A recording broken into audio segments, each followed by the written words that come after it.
The news line, अचूक वेधक. नमस्कार.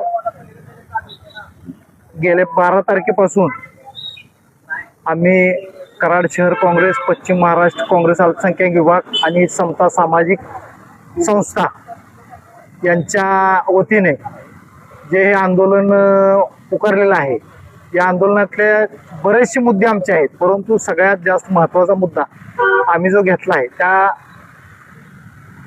मुलांच्या आरोग्याच्या दृष्टिकोनातून हा मुद्दा आम्ही घेतला आहे की त्या कचरा डेपोपाशी ती उर्दू शाळा नेऊ नका. शाळेला विरोध आमचा कोणाचा नाही. त्या कचरा डेपोपासून 500 मीटर अंतर लांब कुठेही तुम्ही शाळा न्या, परंतु त्या ठिकाणी शाळा नेऊ नका.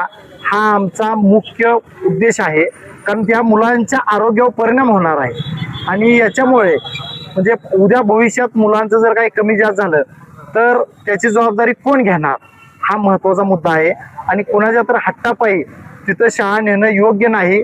आमची शासनाला आणि कराड नगरपालिकेचे नगराध्यक्ष व सत्ताधारी सर्व नगरसेवक आणि विरोधी पक्षांना सुद्धा आमची नम्रतेची विनंती आहे की तुम्ही तुमची मुलं जर शाळेत त्या ठिकाणी घालत असाल तर चालेल का, तुमच्या मुलांच्या आरोग्यावर जर परिणाम झाला तर चालेल का, तर तुम्ही सर्वांनी त्या गोष्टीचा विचार करावा आणि ती शाळा 500 मीटर लांब त्या ठिकाणी कचरा डेपोपासून लांब न्यावी, एवढीच आमची मागणी आहे. आणि ही मागणी जोपर्यंत पूर्ण होत नाही तोपर्यंत आम्ही इथून उठणार नाही.